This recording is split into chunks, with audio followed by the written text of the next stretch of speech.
Another episode brought to you by DraftKings Sportsbook, America's top-rated sportsbooking app. Not only is it safe, but it is secure and reliable. And Deke, there is a promo code. Could you tell them what the promo code is, please? You sure you want me to?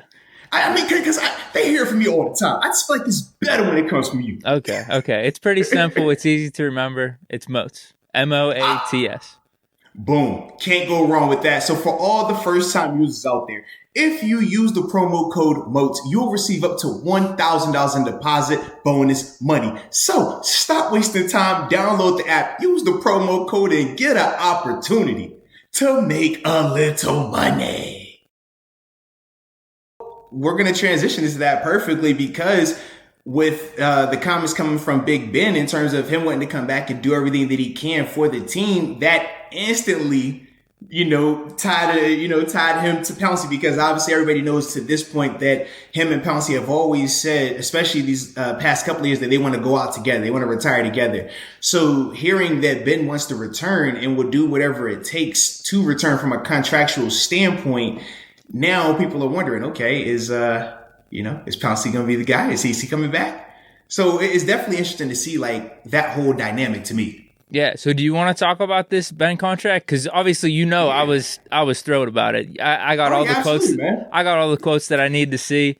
I'll come back. I don't care about my play or my pay. I just want to help the team win next year. That's all. Exclamation point. Oh yeah, I know. Yeah, I don't care about my pay this year. I said, they should have thrown it in all caps even too.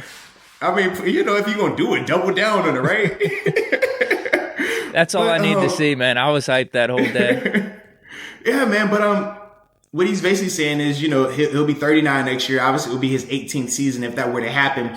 And I don't know the timing of whose report came out first between Mr. Rooney and Big Ben, but they were kind of around the same time. And it was funny because it was right after we recorded, and did a whole segment on this. And we were kind of talking about, man, is Mr. Rooney going to be open to him even being back at that 41? And obviously later that day, Mr. Rooney comes out and says that they do want Ben back, but it will not be under the 41. And he's going to have to be very flexible from a contractual standpoint so they could even explore him returning. So I did initially like that from Mr. Rooney because it at least let us know that, all right, they're going to do what it takes financially to make it work for the team. And then obviously that put the ball in Ben's court. But then to hear Ben say he's extremely open to it and he doesn't care about his pay, I like that as well. Now, obviously, it's a lot more that goes into that statement, and we'll get into that. But as a whole, I just like the fact that he was open to it because that was the other question mark, right? We were all saying, well, hey, man, we could restructure. We could do this and do that. But we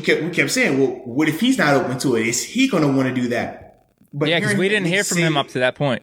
Correct. Yeah. So it was a lot of just uncertainty surrounding if he would even be open to adjusting his contract or if he was going to play hardball with the organization. You kind of felt it like after his initial press conference from the Browns game, you kind of felt that hopefully he was leaning that way because he was like, I hope they want me back. And I think the givens with that statement, though, were like, you're probably going to have to rework your contract, though. So that's what we were hoping. But then to get the official statement, I was amped. Yeah, absolutely, man. So just to give a little bit more details in terms of how this scenario works. So I know initially when you hear him say, hey, he'll play for whatever, it doesn't matter, whatever it takes for the team to win. Initially, a lot of people will probably assume, well, hey, man, just have him play for $1 million or play for $2 million. He'll only have a $1 million or $2 million cap hit. That's not the case. In theory, that would have been, but because when he signed his extension, he got the signing bonus. They divided the cost of the signing bonus and the cap hit over the years. So throughout the years, it's already ballooned to $21 million bare minimum. So regardless if he makes $0, it's going to have a $21 million cap hit. And that's what we're seeing in terms of if he retires or not, that 21 is going to hit. So best case scenario, right? Because this will be his 18th season, his minimum salary, right? The minimum that he could just contractually play for legally is $2 million. So to do the math, you say, okay, the $2 million, you just tack that on to whatever. I mean, obviously you tack the $2 million, $23 million, $21 million. It'll be a $23 million cap hit. Now that's him taking the absolute bare minimum $2 million salary. If he's not going to do it, if you're talking about a $10 million salary, then do the math. Okay, 10 plus the 21, you get 31. If it's 15, all right, and so forth and so forth. So now you can just see how even though this was the first step and it was a significant step, there's still a lot more that has to get worked out in terms of what number does Mr. Rooney and the Steelers feel comfortable with Ben going out there for a cap hit. And then obviously what number does Ben feel comfortable going out there to play under? Because I mean, we've all said that statement at some point in time, man, we'll play for whatever, man. We just love the game. We'll play for free, this and that. It sounds good to the people. It sounds good to the press, but trust me, it's a reason why the contracts are the way they are. If people want to play for free, we wouldn't have to have agents. Then when they need to negotiate a long-term extension and things like that, if he didn't care about his money, it sounds good. It gets the people going, but trust me, we all care about it. So the thing now is going to be, okay, Ben, what value, like what dollar amount is it worth you?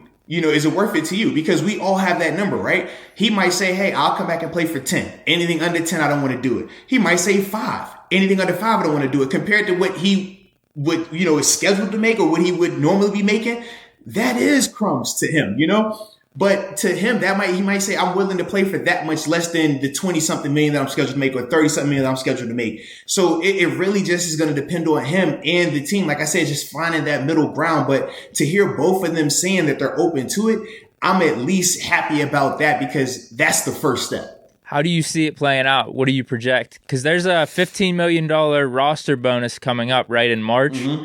So what could they do with that? I know that is definitely like a deadline or a marker with this, right? And then there's also some speculation of just even extending it out for 2 or 3 years. We talked about that in the past. Yeah, absolutely, man. So the deadline they're talking about is when the new league year starts. I want to say it is March 15th.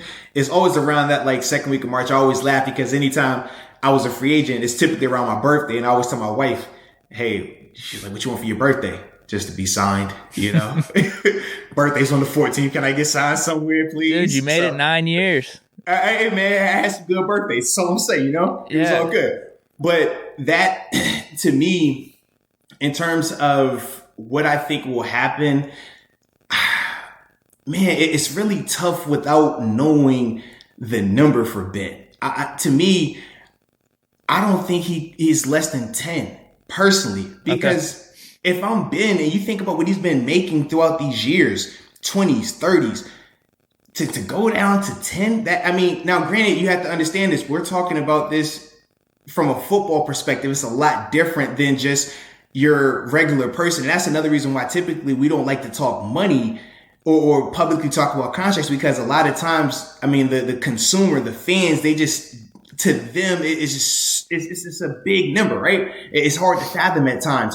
But in this scenario for Ben, I mean, you think about how much money he's made, it's just a different ballpark. So to me, 10 is probably the lowest that I see him coming back for. Now he could surprise me. And if he does, $2 million. Because obviously, I mean, if he does 2, I would be thoroughly surprised, impressed, blown completely away. The GOAT. That's all I'm gonna say. If he came back for $2 million, for sure, you could go him up for that, because now you're really taking it for the team. I personally don't say. I mean, and honestly, I don't blame him. I wouldn't do it for $2 million. So that's why for me, I'm just like, Ben, you got a lot more. That $2 million, they're gonna stress you out for that too. You know what it takes to play. You in the quarterback, man. Listen, it was times when I played that I felt like they weren't even paying me for like the game. You just pay you to like deal with just everything. Like it's just so much that you're constantly just dealing with them. For Ben as the quarterback, God. Well, that's what Favre. I remember Favre talking about that whenever he was going back and forth between retirement and stuff. He's like, I hate everything else except just playing football on Sundays. That's the thing I love. It was so many times that I would just look at my wife and be like, man, if I could just play the game, practice, and no media, no fans, just everybody just away, I would love it. But you just get so tired because you're constantly criticized, put up on a pedestal. Once you get on the pedestal, then they pull you down off the pedestal. Once they break you down off the pedestal, they build you back up, put you back on the pedestal. It's just the roller coaster over and over. So that's why I'm like, if I'm Ben, man, hey, listen, if he were to come back for 2, that man, bless his heart. But I don't personally, I wouldn't want him to do that, man. Like 10 is the, and 10 is gross. It is grossly underpaying him when we're talking about Ben Roethlisberger. Like, and we talked about this a little bit as well in that previous podcast as it pertains to Ben. Just because we were talking about whether or not we would want him back, it wasn't an indictment on his talent. It was more so the $41 million and it not the productivity not equaling up to that. But in terms of him still being a good quarterback, yes, he's still a good quarterback. So yeah, you wouldn't pay just a good quarterback $10 million. I mean, you think about that, right? The $10 million. Brady 25, Breeze 25, right, like, Rivers 25 last year. Right. So when you're talking about 10 is like a Jacoby Brissett. It's like disrespectful. Like, ugh. So that's why I said like absolute worst case would be 10. I just don't see him going that low. But like I said, it's going to be interesting because the higher the number is for his salary, the higher that cap hit goes. So now you see the dilemma that he's in and the organization is in. And that's why, to me, I'm just like, all right, let's see how this thing plays out, man. But like I said, the first step of them both saying that they want to be back and they're at least open to him coming back, I think is a huge step.